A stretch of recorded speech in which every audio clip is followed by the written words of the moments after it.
Hi guys, so on the final week of April for the US 30 230 strategy. And as I was talking about in the last video, I like to see London high or low swept really. And today is looking like a non-trader because it's nearly 2 o'clock, and it's already been swept. So what time frame are we on? We're on the 5 minute. Let's go down to the 1 minute. Uh, Highly doubt that well, it might come down here, but we'll see. Um, So we've got an old London session there. Don't really bother with that, to be honest, but we'll mark it for the giggles. Let's get to 230 first. Let's piss past that.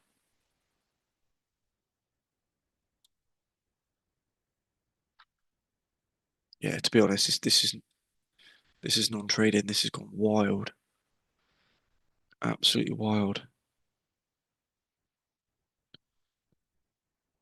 Yeah, so there's your 230. Look. Um, don't know what's going on there. Not a clue. Yeah, well, there you go. Easy. Non-trader. What does it actually sweep into?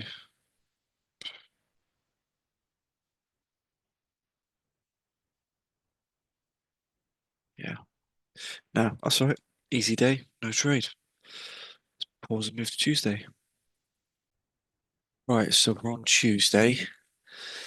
Um, gonna mark London high, London low, and I may even mark Asia here. Let's just see what happens. So go down to the 1 minute. Obviously looking for either of, there you go. So London's off cards. Might get something with Asia. No, don't think so. Maybe maybe a sell with this. I mean, this is forget the 3 o'clock. I don't mind entering.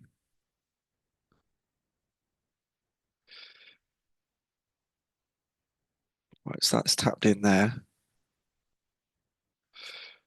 It's whether continues up or down. You bastard. You bastard. Right. So this one just goes down to trade management, really. Um, I know how I trade. Um,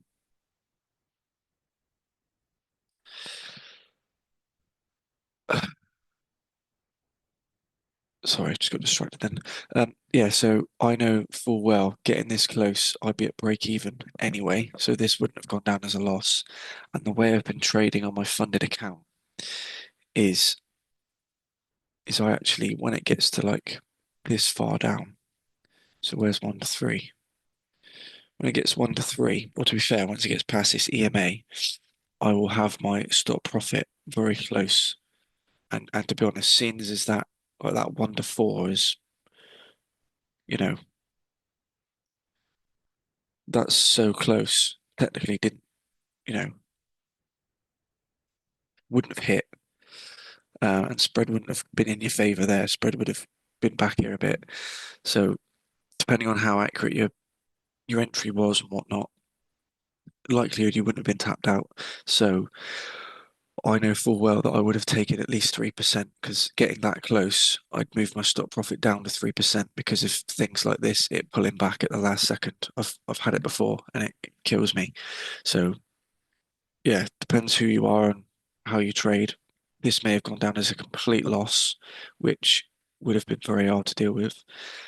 If not, should have been at break even. That's how I like to trade.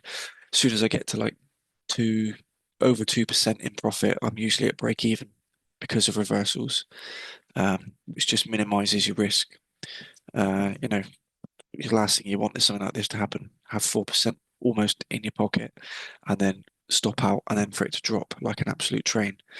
That is literally blow your funded account material there and probably throw your phone across the room at the same time.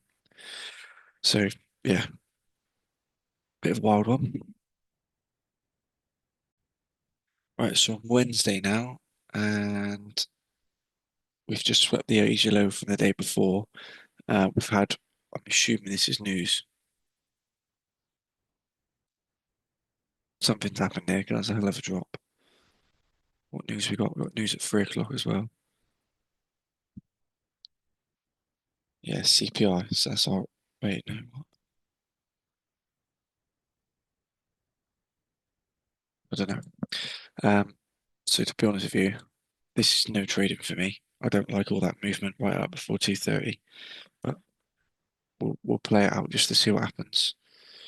Um, let's get to 2:30 first. Boom, on the dot, almost. So yeah, there's nothing of interest for me this sweep here. This is all too far away, really. Um, it's just dropped. Yeah, it's just there's nothing there for confirmation of entry for me. So yeah, non-trader, non-trader. Let's go to let's pause and go to the next day. Right, Thursday. So this is looking fruity already because we have for a start we're at 155, which is no good really. We've got London low that's about to be swept, and we've got the 200 EMA on the 5, which is there. So to be honest with you, this is going to be completely against all rules. So, but this would be lovely if this is at 2:30. I got a strong feeling this is going to push up, but we'll see what happens because we've still got literally 30 minutes.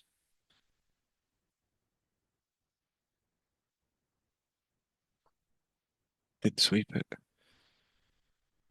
Right, so let's get a long setup ready. Annoyingly, I did set this as ooh, 1,000, 2,000, save as, buy. So we'll just pretend we've set our limit order up because this hasn't swept it. It's got close but hasn't swept. I'd be quite happy for that. Still, potentially could see a sell offer there, but I'm pushing towards a buy. Where are we at? Almost. Oh, right. So that's not fun. So it's up to you what you would do now. You could re-enter, which I got a funny feeling I traded this day and I did re-enter. So yeah, this is the downside of limit trades. It smashes you in, but it can smash you out just as quick. That's all you're moving one candle, smash you in, smash you out. Um, so what I'd potentially do is, I mean, knowing me, as soon as that candle went green there, I'd have bought back in. I mean, I may have stop lost again. I can't remember what I did. I need to look at what I actually did here. But this would be grounds for re-entry here. I mean, even if you sort of waited for you know that's essentially created equal lows. This is pushed up.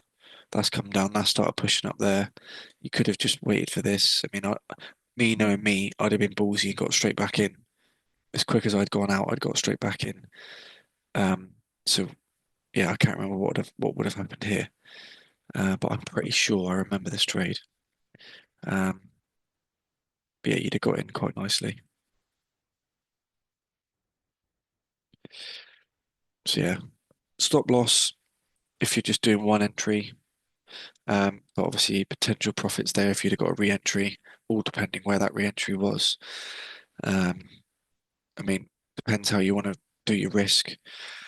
I usually allow myself two 1% entries, but I may start doing it so that I do a 1% entry. And if I want to get in for a second time, I do 0.5% on that one because there's so many potential entries in a month. You don't really need to enter every day, but if you're still keen on the setup, if you risk 0.5%, 1 to 2 makes your money back, and 1 to 4 gives you 1%. So it's just something, but it depends how you want to risk manage. And yeah, up to the person.